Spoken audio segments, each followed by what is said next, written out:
اعوذ باللہ من الشیطان الرجیم، بسم اللہ الرحمن الرحیم۔ عزیز طلباء، میں ڈاکٹر محمد شہزاد آزاد، لیکچرر ICB G63 آپ سے مخاطب ہوں۔ آج ہم انشاءاللہ ہماری لیکچرز کی جو سیریز ہے اس کے 9ویں ہفتے کے 9ویں لیکچر پہ بات کریں گے، اور انشاءاللہ کوشش کریں گے کہ لیکچر کے جو لوازمات ہیں ان کو ملحوظ خاطر رکھتے ہوئے اس لیکچر کو مکمل کریں۔ عزیز طلباء، اس سے پچھلا 8واں لیکچر ہمارا غزوہ تبوک کے ابتدائی حصے پہ تھا، جس میں نبی گرامی علیہ الصلوۃ والسلام کے خلاف، مدینہ کی ریاست کے خلاف روم کے کیسر روم یعنی روم کے بادشاہ نے فوجوں کی تیاری کی، مسلمانوں کی ریاست کو ختم کرنے کے لیے لشکر کی تیاری کی، جس کے جواب میں نبی گرامی علیہ الصلوۃ والسلام نے بھی تیاریاں شروع کیں۔ آخرکار رجب 9 ہجری 623 عیسوی جمعرات کے دن نبی گرامی علیہ الصلوۃ والسلام رومی لشکر کے، رومی سلطنت کے مقابلے کے لیے شام کے قریب تبوک کے مقام پہ کی طرف روانہ ہوئے۔ آپ نے اپنے پیچھے جو مدینہ منورہ کا نظم و نسق اور ریاست کے تمام معاملات حضرت علی رضی اللہ تعالیٰ عنہ کو سونپے، اور 30,000 کا لشکر لے کے آپ مدینہ منورہ سے چلے۔ آپ نے لشکر کو چلنے سے پہلے حضور اقدس علیہ الصلوۃ والسلام جب تبوک کے مقام پہ پہنچے نا، اس سے پہلے آپ کو معلوم ہے کہ نبی گرامی علیہ الصلوۃ والسلام نے بہت قحط سالی، خشک سالی کے حالات میں اس غزوے کی، اس جنگ کی تیاری کا اعلان کیا۔ بڑے کٹھن، مشکل اور بھوک اور افلاس کے حالات تھے، لیکن دوسری طرف ریاست پر حملہ ہونے کے چانسز تھے، جن کو ختم کرنے کے لیے، ایول کو اس کی بڈ ہی میں مکانے کے لیے، ختم کرنے کے لیے نبی گرامی علیہ الصلوۃ والسلام نے لشکر کی تیاری بادل نخواستہ کی۔ نہ چاہتے ہوئے، نہ اپنی زندگی میں کبھی کسی قوم کے ساتھ جنگ کرنے کی تمنا کی، اور نہ ہی آپ نے کبھی جنگ کے لیے پہل کی۔ ہمیشہ مختلف جو دشمن ہیں نبی گرامی علیہ السلام کے، انہوں نے آپ پر جنگیں مسلط کی، آپ کو جنگوں پر مجبور کیا، جس کے مقابلے میں، جواب میں نبی گرامی علیہ الصلوۃ والسلام نے باقاعدہ طور پر جنگیں کیں، اور جنگوں میں اپنی صلاحیتوں کا، اپنے ایمان کا، اپنے ایمان کی تازگی کا لوہا بنوایا۔ تو عزیز طلباء، نبی گرامی علیہ السلام جب تبوک کے مقام پہ پہنچے تو آپ نے ایک بڑا بلیغ قسم کا، جامع قسم کا خطبہ ارشاد فرمایا اپنے صحابہ کرام کو، اپنے فوجیوں کو، اپنے فوجی دستے کو۔ آخرت کی بھلائی کی رغبت دلائی آپ علیہ السلام نے، اور اللہ کے عذاب سے ڈرایا، اور اس کے انعامات کی خوشخبری دی کہ جو شخص اللہ کے احکام پہ عمل کرتا ہے اس کو اللہ تعالیٰ انعامات دیں گے۔ قرآن مجید میں اللہ تعالیٰ نے اس غزوہ کے حوالے سے فرمایا، لَقَدْ تَابَ اللَّهُ عَلَى النَّبِيِّ وَالْمُهَاجِرِينَ وَالْأَنصَارِ الَّذِينَ اتَّبَعُوهُ فِي سَاعَةِ الْعُسْرَةِ مِنْ بَعْدِ مَا كَادَ يَزِيغُ قُلُوبُ فَرِيقٍ مِّنْهُمْ ثُمَّ تَابَ عَلَيْهِمْ إِنَّهُ بِهِمْ رَءُوفٌ رَحِيمٌ۔ سورہ توبہ کی 170ویں آیت ہے یہ، جس کا ترجمہ کچھ یوں ہے، بے شک خدا نے پیغمبر، مہاجرین اور انصار پر، جو باوجود اس کے کہ ان میں سے ایک گروہ کے دل پھر جانے کو تھے، مشکل گھڑی میں پیغمبر کے ساتھ رہے، پھر خدا نے ان پر مہربانی فرمائی، بے شک وہ ان پر نہایت شفقت کرنے والا مہربان ہے۔ عزیز طلباء، اللہ تعالیٰ نے مسلمانوں کے دلوں کی کمزوری اور پھر جانے کے قریب پہنچنے تک کے باوجود ان سے درگزر کیا اور ان کو ایک بڑی کامیابی سے ہمکنار کیا۔ ان کا رعب کفار کی بڑی سلطنت روم کے اوپر ڈال دیا۔ عزیز طلباء، اب ہم اس لیکچر کے نیکسٹ پارٹ جو ہے نتائج و اثرات، اس غزوہ تبوک کے نتائج اور اثرات کیا ہوئے اس پہ یہ اپنا بات کریں گے۔ جب نبی گرامی علیہ الصلوۃ والسلام کا لشکر تیار ہوا، تبوک کے مقام پہ پہنچا اور روم کے لوگوں نے یہ سنا کہ 30,000 کا اسلامک لشکر جو ہے وہ تبوک کے مقام پہ آ کے ہمارے انتظار میں ہے، ہمارے ساتھ جنگ کرنے کو تیار بیٹھا ہے، اپنی گردنیں اتروانے اور ہماری گردنیں اتارنے کے لیے تیار بیٹھا ہے، تو تمام کے تمام رومی اور ان کے جو حلیف تھے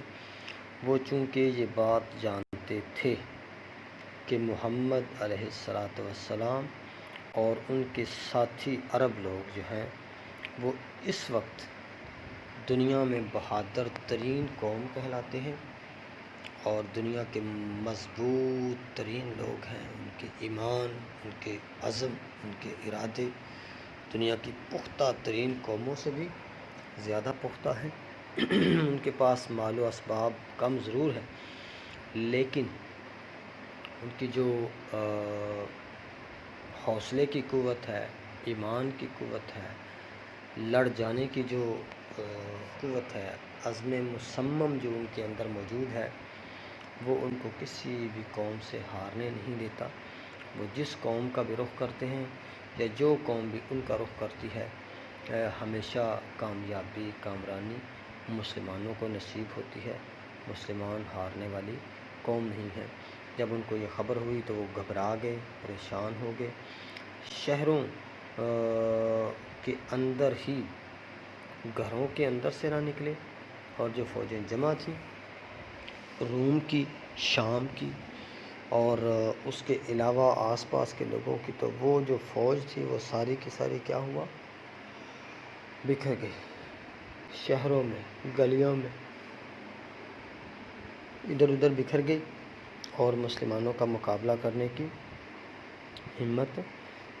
نہ کر سکی۔ اس کا رزلٹ یہ ہوا کہ نبی گرامی علیہ السلام کا جو 30,000 کا لشکر تھا وہ وہاں پہ کچھ عرصہ قیام کے بعد، 20 دن کے قیام کے بعد مسلمان جو ہیں اللہ کے نبی علیہ السلام کی قیادت میں مدینہ کی طرف واپس لوٹے، اور اس کے بعد ہوا یہ نتائج میں کہ جو منافقین جو کہتے تھے کہ یہ غریب اور مسکین لوگ جو روم کی سلطنت سے ماتھا ٹیکنے کے لیے، روم کی سلطنت کے ساتھ ٹکر لینے کے لیے چندہ جمع کر رہے ہیں، یہ بیچارے روم کی سلطنت سے کیا لڑیں گے؟ ان کے پاس تو ہتھیار بھی نہیں ہے، کھانے کو روٹی نہیں ہے، لڑنے کو ہتھیار نہیں ہے، اور چلے ہیں روم اور شام کو فتح کرنے۔ تو ان کی زبانیں بند ہو گئیں،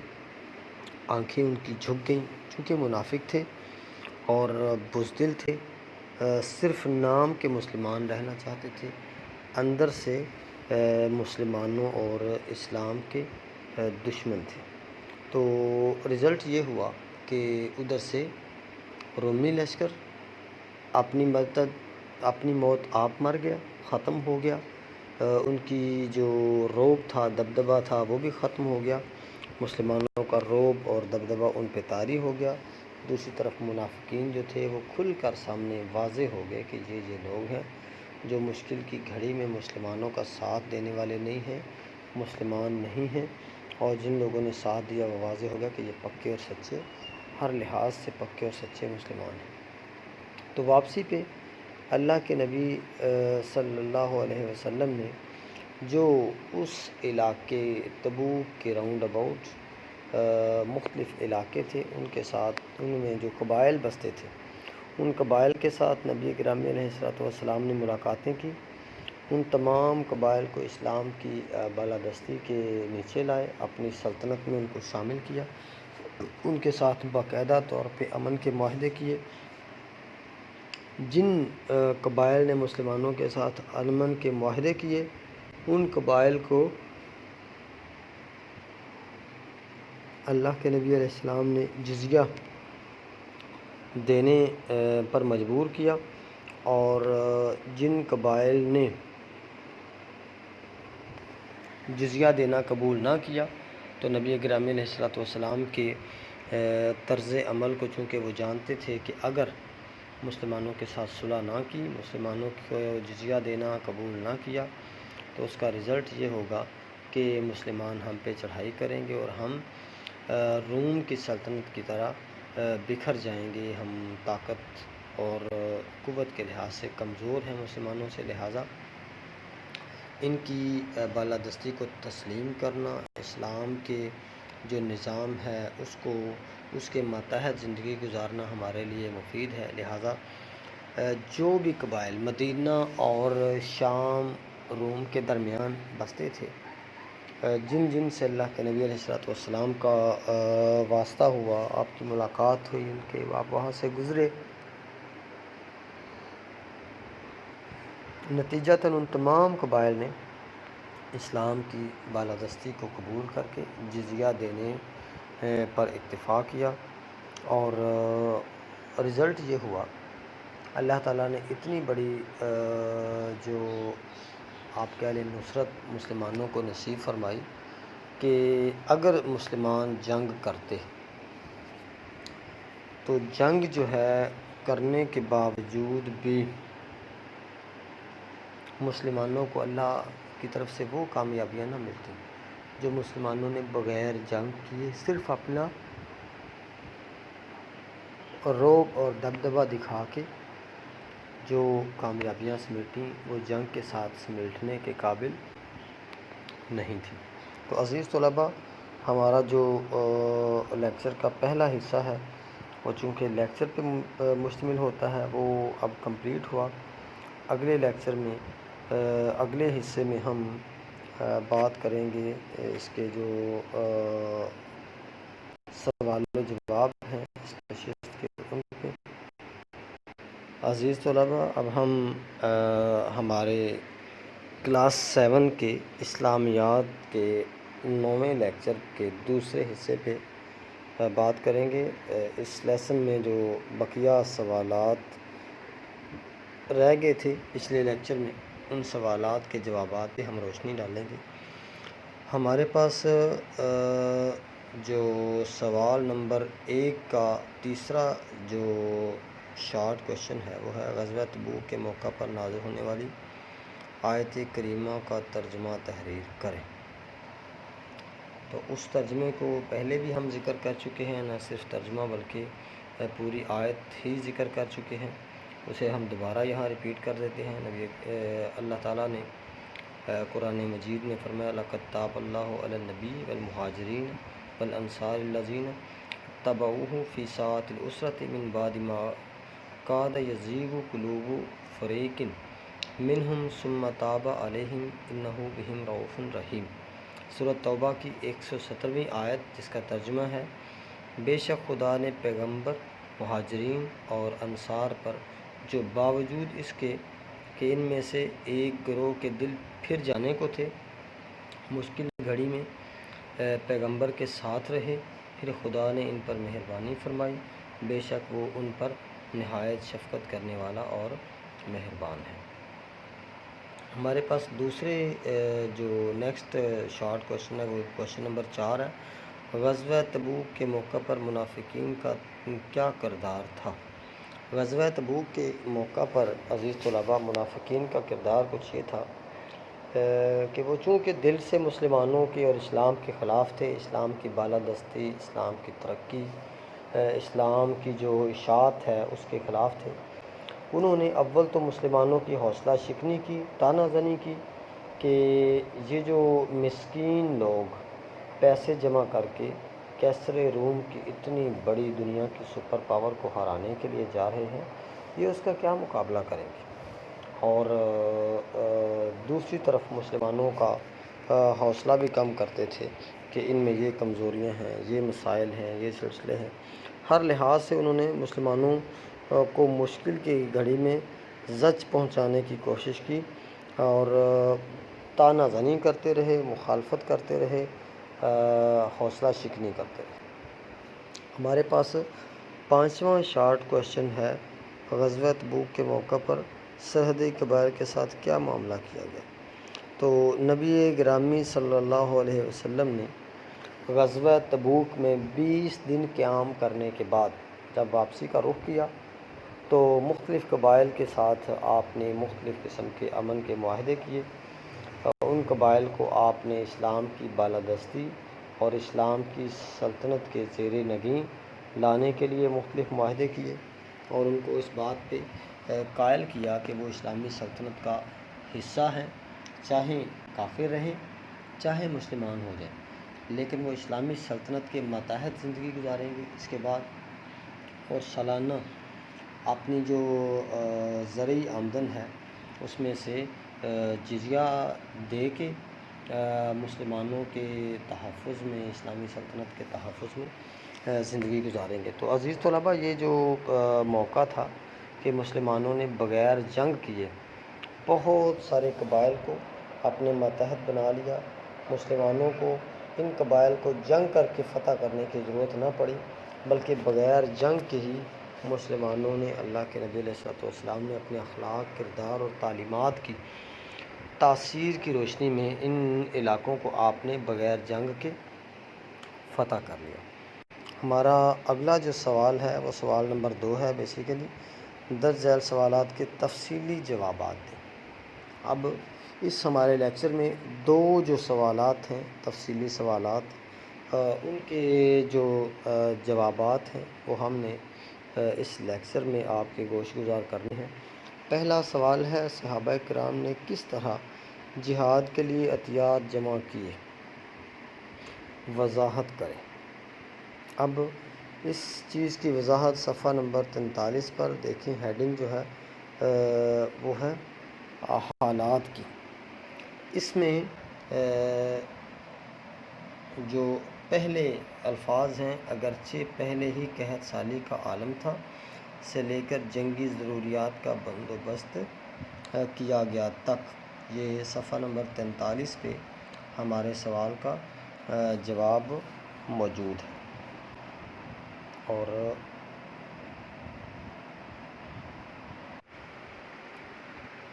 عزیز طلباء، یہاں میں آپ کے سامنے اس سوال کا جو جواب ہمارے پاس موجود ہے اس کو ریڈ کر دیتا ہوں۔ اگرچہ پہلے ہی قحط سالی کا عالم تھا، لیکن اس کے باوجود صحابہ کرام رضوان اللہ علیہم اجمعین نے بڑھ چڑھ کر اللہ تعالیٰ کے رسول کے حکم پر جو بن پڑا وہ قربان کرنے سے دریغ نہ کیا۔ نہ صرف مردوں بلکہ خواتین نے بھی اس موقع پر خوب فیاضی کا مظاہرہ کیا، اپنی جمع پونجی اور زیورات نبی اکرم علیہ السلام کی خدمت میں پیش کر دیے۔ حضرت ابوبکر صدیق رضی اللہ تعالیٰ عنہ کا نے گھر کا سارا سامان حضور اکرم علیہ السلام کی خدمت میں پیش کر دیا، اور آپ علیہ السلام نے پوچھا کہ ابوبکر اپنے گھر والوں کے لیے کیا چھوڑ آئے ہو؟ انہوں نے عرض کی کہ اللہ اور اس کے رسول کو چھوڑ آیا ہوں۔ اسی طرح حضرت عمر فاروق رضی اللہ تعالیٰ عنہ گھر کا نصف مال لا کر حضور اکرم صلی اللہ علیہ وسلم کے قدموں پر نچھاور کر دیا۔ حضرت عثمان رضی اللہ تعالیٰ عنہ نے 200 اوقیہ چاندی، 900 اونٹ اور 100 گھوڑے پیش کیے۔ دیگر صحابہ کرام رضی اللہ عنہم نے اپنے آقا علیہ السلام کی آواز حق پر اپنی اپنی استطاعت کے مطابق خالصتاً اللہ تعالیٰ کی رضا کی خاطر اپنا مال و اسباب پیش کر دیا، جس کے ذریعے لشکر کی جنگی ضروریات کا بندوبست کیا گیا۔ عزیز طلباء، ہمارے پاس